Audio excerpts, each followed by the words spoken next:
Welcome everyone. In today's video I'm gonna teach you how to make a good looking paper sniper rifle that shoots. First you will have to make 11 paper rolls with different shapes and sizes. I know it's a lot of work, but this will make the process much easier. To make the first type of rolls, get a sheet of paper and roll it with a pencil, then fix it with some tape and then use a small stick to push the pencil out. To make the second one, get a tube of paper glue and roll a sheet of paper with it. Fix it with some tape and then take the tube out. For the biggest one, get 3 sheets of paper and roll them together. Then you know what to do next. Now we will start the process by taking 4 paper rolls and put them together like that. Fix them together with some tape and make sure that you leave the area at the end untaped so that you can hold the trigger and the grip in place. After that, press on both ends of the rolls and push it to the inside. Then take the biggest 2 rolls and insert both ends inside each roll. As you can see, it will look something like a ninja stick. Next, take 1 paper roll and cut it equally in half. Take one and press on each step to flatten it out, then stick it between the rolls at the untaped area that I told you about. Then take the other one and glue it right behind the first one. Now we need to make a cover for the grip, so we'll cut a sheet of paper in half, then fold each piece this way.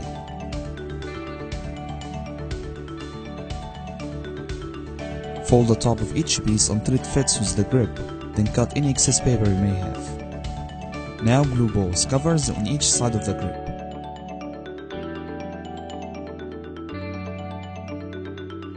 You can just leave it like that, or you can put some tape around it to make it look better.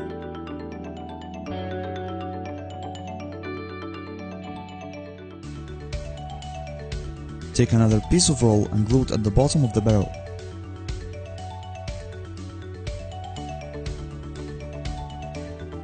Now let's start making the stock by taking a piece of roll and glue it back at the bottom. Then cut the excess piece of roll and keep it for now. Take another roll and cut it equally in half. Glue one piece at the top, then cut the other in half and glue one piece at the bottom. After that, take a sheet of paper and fold it in half both ways. Then fold the corners as if you are making a paper plane.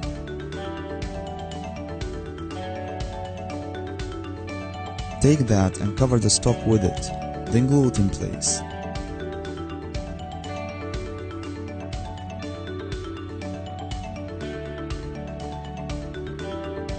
Pressing on the rolls at the back and the front and making a progressive slope to it would actually make the rifle look better. You can also keep it in place by putting some tape around it.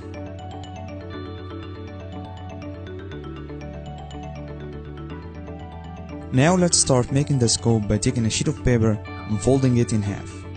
Then cut it into 2 pieces. Fold the biggest one in half, then take the remaining piece of roll and roll the paper at the edge. Fix the roll with some tape, then take the other piece and repeat the same steps you did for the first one.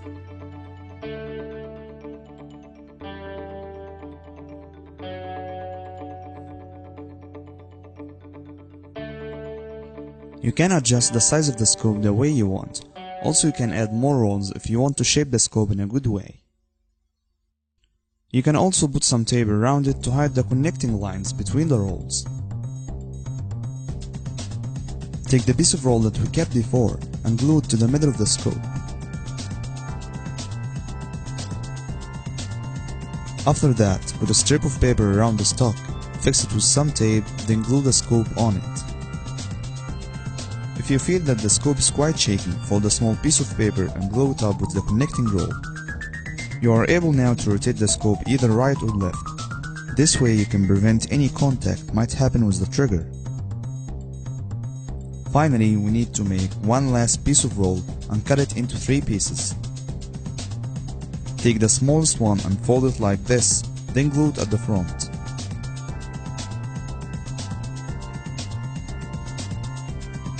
Take the middle size piece and fold it reversely like this.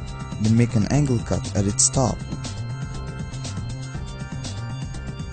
After that, get a rubber band and put it around it.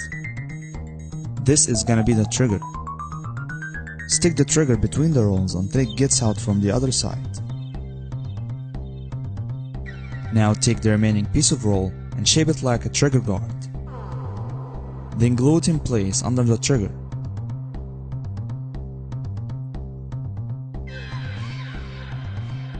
Put a piece of tape in front of the trigger to prevent it from slipping. Then make a side cut to the paper roll at the front to hang the rubber band on it. This way, whenever you pull the trigger, the rubber band will pull it back. Now it's time to make some shootings. First, rotate the scope aside, then stretch the rubber band between the front sight and the trigger. Once you pull the trigger, the rubber band will be released. I hope you guys enjoyed this video. If you like it, make sure that you press the like button and subscribe to my channel. Thank you for watching.